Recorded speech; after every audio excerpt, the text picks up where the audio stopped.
500 कंपन्यांमध्ये 1 कोटी तरुणांना इंटर्नशिप आता दिली जाणार आहे। त्यासाठी महिना 5,000 रुपये देण्यात येईल। पीएम आवास योजनेद्वारे 3 कोटी घरं दिली जाणार आहेत। अर्थसंकल्पातील या 10 मोठ्या घोषणा आहेत। 1 कोटी शहरातील गरिबांसाठी आता आवास योजना सुद्धा केंद्र सरकार सुरू करेल। गरीब कल्याण योजनेअंतर्गत 5 वर्ष 80 कोटी लोकांना मोफत धान्य दिलं जाणार आहे। तर शेती आणि संलग्न क्षेत्रांसाठी 1.52 लाख कोटींची तरतूद करण्यात आली आहे। तर महिला आणि मुलींसाठी 3 लाख कोटींची योजना आणण्यात आली आहे। कॅन्सरच्या 3 औषधांवरील कस्टम ड्युटी पूर्णपणे हटवली जाणार आहे। त्यामुळे कॅन्सरची 3 औषधे ही आता स्वस्त होतील। सूर्यघर योजनेमध्ये 1 कोटी घरांना 300 युनिट वीज ही मोफत मिळणार आहे। तर 15 वर्षांसाठी राज्यांना व्याजमुक्त कर्ज देखील दिलं जाणार आहे।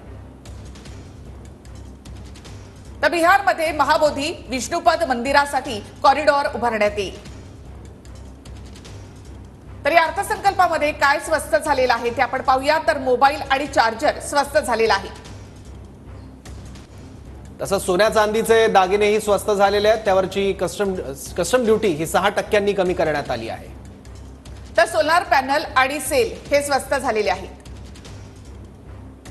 कॅन्सरची औषधं सुद्धा स्वस्त झाली आहेत। 3 औषधं ही आता स्वस्त झाली आहेत। इलेक्ट्रिक वाहनं जी आहेत ती देखील स्वस्त होणार आहे। एक्सरे मशीन सुद्धा आता स्वस्त होतील।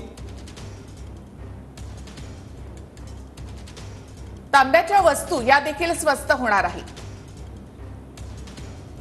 त्याचबरोबर प्लॅटिनमचे दागिने सुद्धा आता स्वस्त होतील। यावरच्या कररचनेत सुद्धा बदल करण्यात आला आहे। तर चामड्याच्या वस्तू देखील स्वस्त होणार आहेत। त्यावरची कस्टम ड्युटी देखील कमी करण्यात आली आहे। त्याचबरोबर साहजिक चप्पल आणि शूज देखील आता आणखी स्वस्त होतील। लिथियम बॅटरी ज्या आहेत त्या देखील स्वस्त होणार आहेत। तसंच कपडे देखील आता स्वस्त होत आहेत। त्यामुळे लेदर आणि टेक्सटाईल कडे सरकारने विशेष लक्ष दिलं आहे आणि तिथे काहीसा दिलासा केंद्र सरकारकडून या बजेटमधून पाहायला मिळतोय। तर काय महाग होणार आहे ते आपण पाहूया। तर टेलिकॉमची उपकरणं जी आहेत ती मात्र महाग होणार आहेत।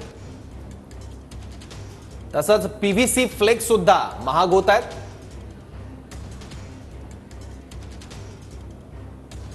प्लास्टिकच्या वस्तू या सुद्धा महाग होणार आहेत।